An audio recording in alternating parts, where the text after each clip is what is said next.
জানো তো কিছুদিন ধরেই ভাবছিলাম তোমাদের সঙ্গে একটা বড় ভিডিও শেয়ার করব, মানে যেটাতে আমি সারাদিন কি করছি না করছি সবকিছুই থাকবে, কিন্তু মাম্মামকে নিয়ে সেটা হয়ে উঠছিল না করা। তো ফাইনালি আজকে আমি করতে পেরেছি। তো যেটুকু করতে পেরেছি আমি সেইটুকুই তোমাদের সঙ্গে আজকে শেয়ার করতে চলেছি। হাই, আমি শিউলি চলে এসেছি তোমার সঙ্গে আরো একটি ভিডিও শেয়ার করার জন্য। আর আমার ছোট্ট পরিবারে তোমাদের অনেক অনেক স্বাগত। তো চলো প্রথম থেকে শুরু করছি। আমি তো উঠে গেছি সকাল সকাল। আর জানো তো প্রেগনেন্সির সময় আমি তো সকালে উঠে প্রত্যেকদিন হাঁটাহাঁটি করতাম উঠোনে। তো সেই অভ্যাসটা আমার এখনো আছে, সকালে প্রত্যেকদিন উঠে আমি উঠোনে হাঁটাহাঁটি করি। তো তারপরে ব্রাশ করে ফ্রেশ হয়ে গেছি আর চাও খেয়ে নিয়েছি, এবারে লেগে পড়েছি কাজে। তো গরমটা পেরিয়ে যেমন বর্ষাকাল এসছে, সেরকম বর্ষাকালে অনেকটা প্রবলেমও হচ্ছে আমাদের। মানে বিশেষ করে প্রবলেমটা হয় আমার মতো ছোট্ট বাচ্চা যাদের বাড়িতে আছে সেই মা, কিন্তু কিছু তো করার নেই, ওই নিয়েই চলতে হবে। তো যাই হোক, দেখো বিছানার অবস্থাটা অনেকটাই খারাপ ছিল। বিছানা কেন, পুরো ঘরটার অবস্থাটাই অনেকটা খারাপ। আর গোটা ঘর জুড়ে মামামের সব জিনিসপত্র ছড়িয়ে ছিটিয়ে রয়েছে। তো সেইগুলো পরিষ্কার করে গুছিয়ে গাছিয়ে রাখতে বেশ অনেকখানি টাইম লেগে গেছে।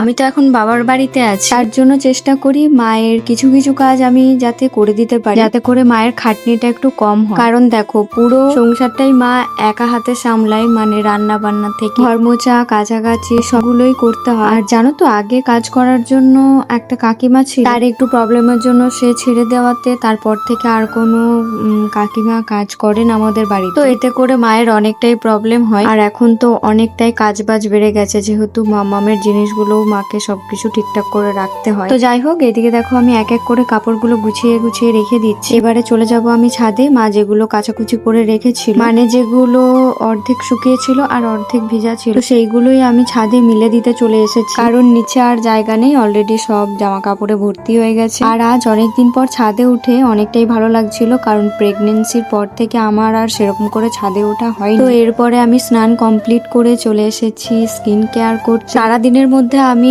এখনই টাইম পাই, এই একটা বারই আমি টাইম পাই স্কিন কেয়ার করার জন্য। কখনো কখনো একবার দুবার সকালেও হয়ে যায়। দেখো রাত জেগে জেগে চোখের অবস্থা তো পুরো খারাপ হয়ে গেছে, আর যাতে চোখের সাথে সাথে মুখটাও না খারাপ হয়ে যায় সেই জন্য চলে এসেছি আমি স্কিন কেয়ার করতে। আর এদিকে দেখো ফ্যানের তলায় আছি, তবুও কিরকম কলকল কলকল করে ঘামছি। আমি স্নান করে যে একটু শান্তি পাবো সেটাও আমার হওয়ার জন্য, তো কি আর করা যাবে। এদিকে আমি ঘামগুলো মুছে নিচ্ছি, তারপর খেতে বসে পড়েছি। আর আজকে দুপুরের মেনু দেখে নাও। তো চলো আজকের মতো এটুকুই, আমাদের হচ্ছে পরের ভিডিওতে, টাটা।